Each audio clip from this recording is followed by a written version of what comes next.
But you know your quantities have to be accurate, otherwise you're never gonna be competitive. We understand that your process has to be repeatable, otherwise you can never scale it to take on more profitable jobs.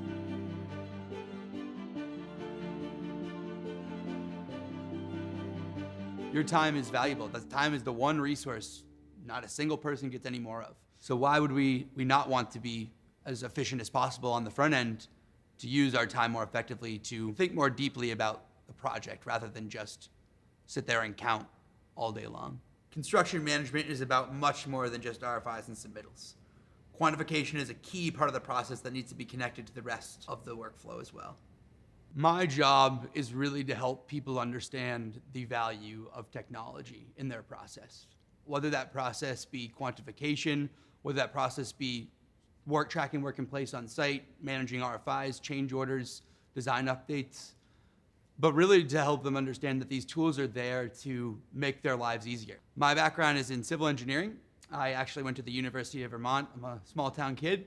Ended up working in the construction software industry and found myself all of a sudden in Europe and Australia and all over the United States, working with construction professionals and particularly estimators, and really understanding their pains, their process, and helping them become more efficient through the use of technology.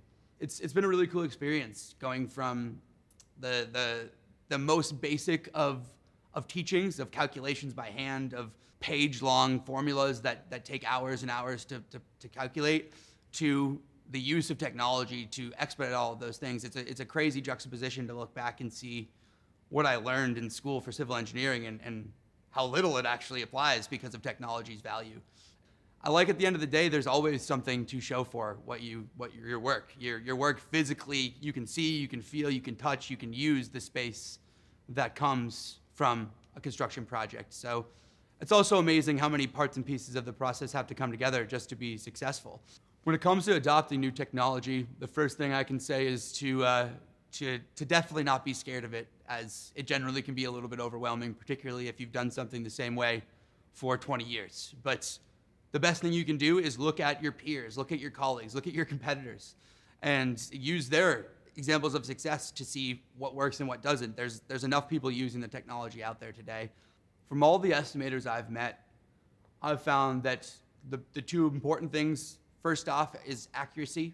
Without accuracy, they don't have confidence in what they're doing, and efficiency, the time spent working on what they do. Without those two things, you're not going to win any jobs in the first place.